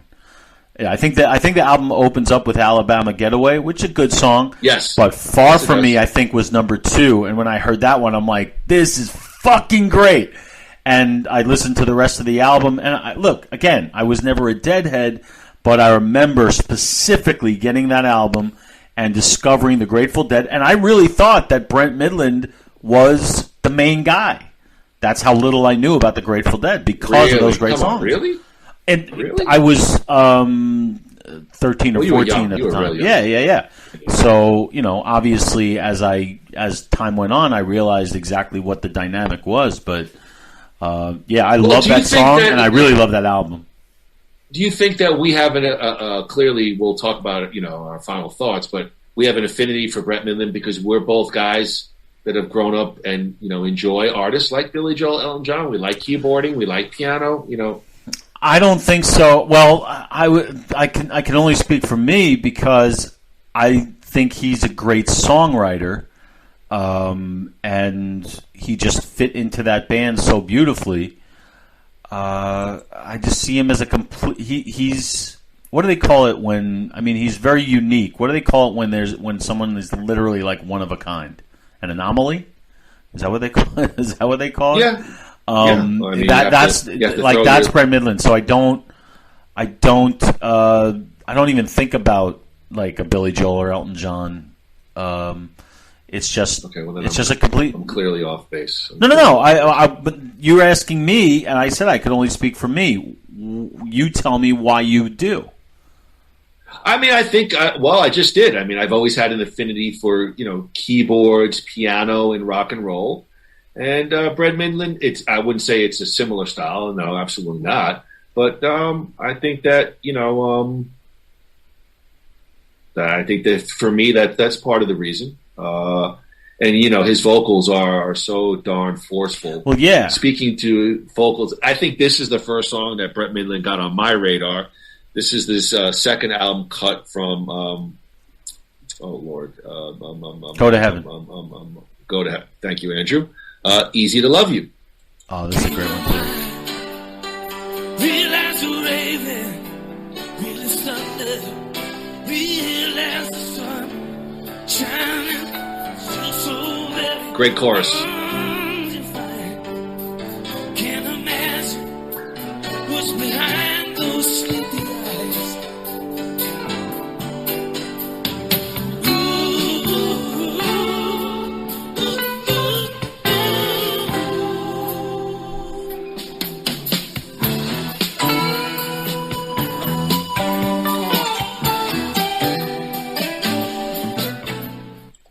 You could see the smoke all over the place. Well, what do you think of Easy to Love You? Oh, that's a great song. Always has been. But I've never actually heard or seen it perform live. So it was interesting to me how he was kind of like, they can't see it at home, I'll just describe it, that, he was basically on stage by himself playing that as the other band members kind of started taking the stage. Right. And that's something to, because remember, he wasn't a new guy there, but he was still the new guy compared to everybody else on that stage. They didn't give, now, like I said, I'm not a Deadhead, so did Pigpen get his own songs? Did Godshow get their own songs? I don't remember. Yeah, well, God, I mean, I would say Pigpen for sure got his own songs. I don't know if Godshow got the lead. I think him and Donna provided the side harmonies. I could be wrong. Do you have any idea of one of Pigpen's songs? Like he did Love Light. Turn on your love light. Oh, Let it shine on me. Well, that was all right. Well, that was a cover.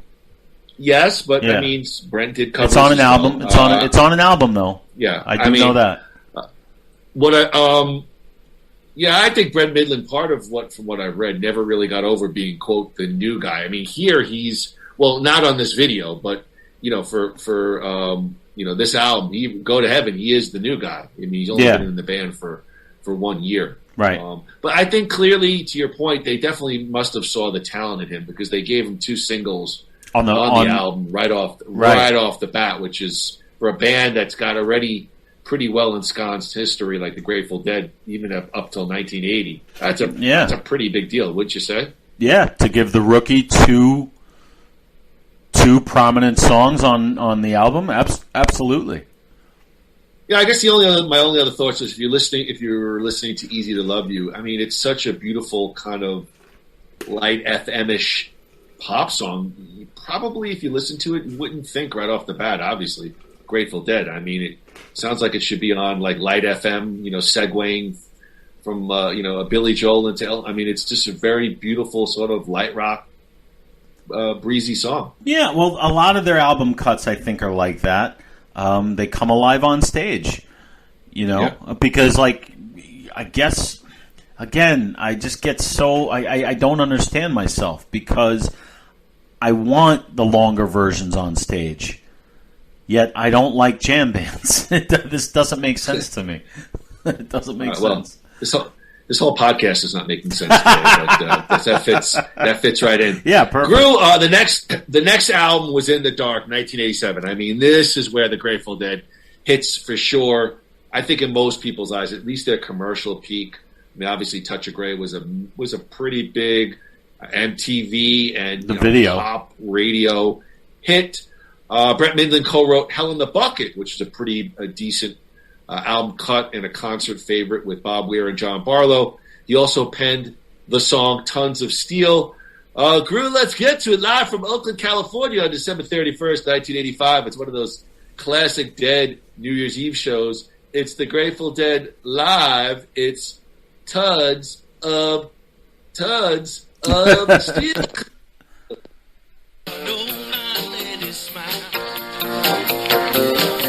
We see a dozen dreams feel like running.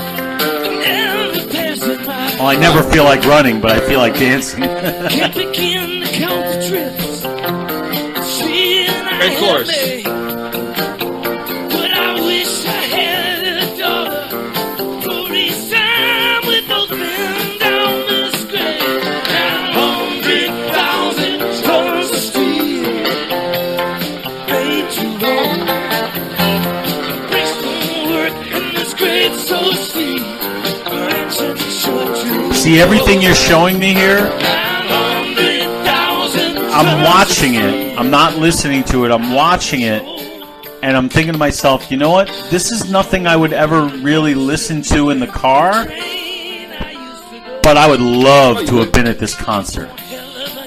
Like, you would listen to Tons of Steel on that? It's nothing that I would probably listen to. I don't, like I said, none of this makes sense to me. Because I'm sitting there watching them groove like that, and I want to be there, you know. But I'm seeing it. I'm not just hearing it. I'm seeing it. I guess with the Dead for me, it's a visual thing too. I don't know why. They're all pretty, except for maybe Bob. They're all pretty ugly guys. But I don't understand. It's funny you mentioned Bob Weir because that was the cat that I related to the most on stage because as Andy's met Bob Weir was younger. Right. I wouldn't say he was definitely a couple of years younger. I wouldn't say he was significantly younger than the other guys in the band. He was younger. He didn't dress like a Deadhead. He didn't have on, the tie-dyes. He had usually like a polo, like an Izod t-shirt, and even sometimes he wore jeans and like golf shorts. And I was I kind of related to him because I would wear an Izod shirt, and I kind of I wanted to be authentic when I went to the Dead shows. Like I didn't always wear tie dyes head to toe, and I dressed kind of like how I felt comfortable, and that sometimes was a tie dye shirt. Would you say just a regular Izod shirt? You know what I mean? Yeah. Well, one of the so I guess what I'm trying to say is I related. I always liked Bobby when he took the Weir leads, songs. And I enjoyed that as well. And I feel the same way. Like one of my favorite concert songs was always "Throwing Stones." That was a Weir song. Great song. One More Saturday Night I always liked. But would you say? And I know we're getting off Brent a little bit, but I'll include Brent in this because when I'm watching Brent, okay, I'm not looking at a rock star. I'm looking at a piano player, an incredibly talented piano player / singer songwriter. Go ahead. When I look at Bob Weir, he's sort of embracing the fact we're rock stars. Do you agree with the way he presents, which is different from everybody else on that stage? Jerry's basically just standing there. Phil Lesh is literally just standing there, and that's how you play. However you need to play, you play. But Bob seems to really be embracing that kind of. And which probably answers the question why he continues on when he clearly doesn't have to these days. Yeah, I definitely agree. If there was a sort of, this isn't going to sound maybe weird, but I mean, Bob Weir was the David Cassidy of the Grateful Dead. Yeah. He was the handsome guy. He was the guy that worked the audience. He was the preening guy. He would do his little faces, and he would always kick the wah-wah pedal. He was always, that was always, remember, we used to count how many times he'd hit the pedal on the floor with his foot. But yes, he was the guy that definitely played the most. He's the McCartney. Yes, he definitely. If I could finish, please. Yes, he was the one. He would definitely play to the crowd the most. Yes, he was the rock star. If there was one. If he's the McCartney, Jerry would be the Lennon. Right? I don't know about that. But the sort of more introspective, flower child kind of thing. You'll see on this next clip. We're going to talk. We'll show a clip of "Blow Away" live, which is one of Brent's cuts from "Built to Last." But Brent is so into it, and the camera pans on Jerry, and he just kind of turns to Brent. He loves watching Brent. Gives a sly, semi smile and a wink. Yes. Enjoying his bandmate super getting into. You see a lot of that in this Brent stuff, especially on Shakedown Street. I haven't seen this yet, so I'm looking forward to it. Yeah, it's a shame. Built to Last Groo was the last Grateful Dead studio album, 1989. We talked off camera about how excited I was. I was in college and driving into Ithaca to whatever mall to buy the newest Grateful Dead album. Featured, Built to Last Groo featured several more Brett Mydland songs. The Moody, Just a Little Light, the environmentally friendly We Can Run, but we can't hide from it. The very live performance-driven Blow Away, which we'll take a listen to, and the poignant I Will Take You Home. A lullaby written with Barlow for Mydland's two daughters. So Andrew, we shall give a listen live from Philadelphia, PA, July 7th, 1989. It's the Grateful Dead live, Brett Mydland with a very exuberant version of Blow Away. Let me cue it up here for Andrew. La la lee, la la lay, la la lo. We're going to let this go for a little bit. I hope, Andrew, you enjoy this. Grateful Dead, Brett Mydland, Blow Away, Philly, Blow Away. 1989. Blow Away, 2 words I've said many times. Oh, God damn it. What happened? Sorry, guys. FanDuel Sportsbook, you can make it. FanDuel! Jump, pass. Our new sponsor, our newest sponsor on Nothing Worthwhile. Come on. Wow, look at him go. Watch this action.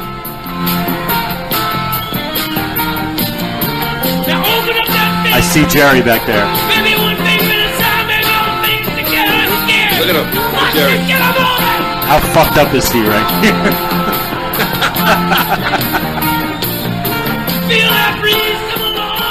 Oh, man. See, it's... I mean, come on. Yes, look at that. I love that. But that's the thing. The drug aspect. You see that kind of enthusiasm? Yes, that's my point. Like, the visual is what makes it for me. You're right. You're right.